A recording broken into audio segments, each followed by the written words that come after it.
Assalamualaikum warahmatullahi wabarakatuh. Shalom, Om Swastiastu, Namo Buddhaya, salam kebajikan bagi kita semua. Halo semuanya, perkenalkan nama saya Nabila Ramadhani dari SMA Negeri 1 Megamendung. Terima kasih atas kesempatan yang telah diberikan oleh Dewan Juri yang terhormat. Pada kesempatan kali ini saya akan membawakan poin-poin argumen dan mosi mengenai sebagai negara berkembang dengan potensi maritim, Dewan ini tidak akan menggunakan strategi ekonomi biru. Maka parameter yang akan saya tetapkan adalah kesejahteraan masyarakat pesisir dan nelayan yang ada di Indonesia. Saya pro terhadap mosi ini. Ekonomi biru sendiri memiliki definisi strategi pembangunan ekonomi nasional yang mengandalkan sumber daya alam kelautan atau potensi maritim yang dimiliki oleh negara Republik Indonesia. Indonesia adalah negara maritim yang memiliki banyak sekali potensi di bidang perikanan.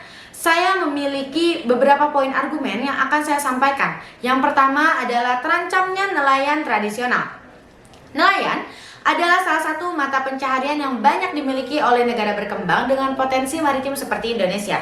Jika ekonomi biru ditetapkan, maka keberadaan nelayan tradisional akan terancam. Jika nelayan tradisional sudah terancam, maka kesejahteraan nelayan tersebut tidak dapat dipastikan atau tidak akan pernah tercapai dan akan berakibat bagi generasi selanjutnya. Juga yang nomor 2 yaitu meningkatnya angka pengangguran dan kemiskinan di negara berpotensi maritim ini. Masyarakat pesisir sebagai pemilik interdependensi tertinggi belum pernah mengalami kesejahteraan.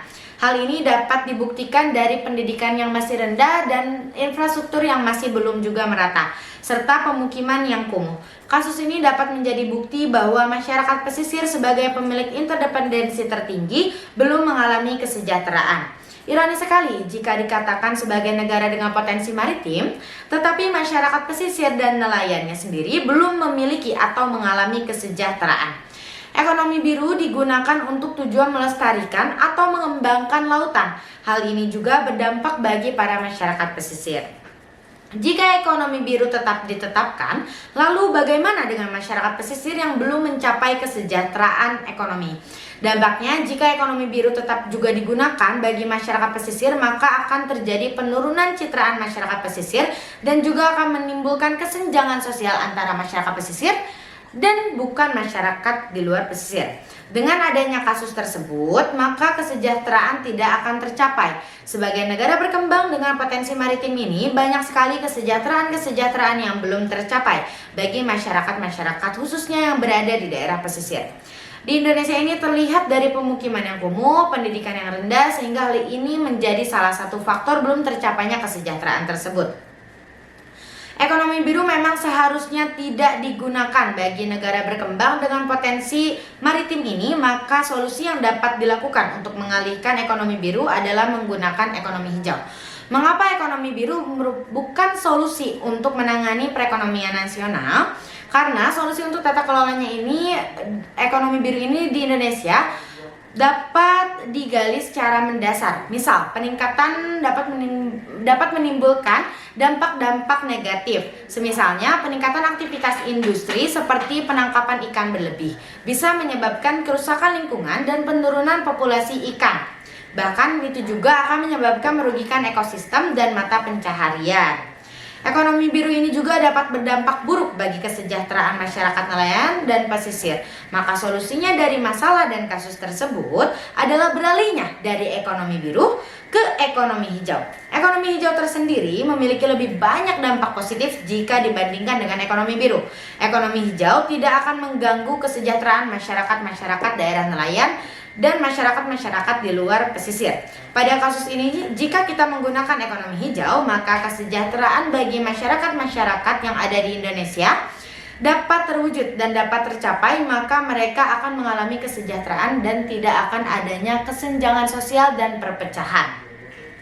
Jika dibandingkan dengan daerah-daerah lain yang ada di Indonesia, yang ada di daerah-daerah lain, Indonesia ini memiliki banyak sekali kekayaan alam seperti lahan pertanian yang sangat amat subur dan luas. Namun Indonesia masih sering melakukan aktivitas impor sehingga belum bisa memperbaiki pembangunan ekonomi.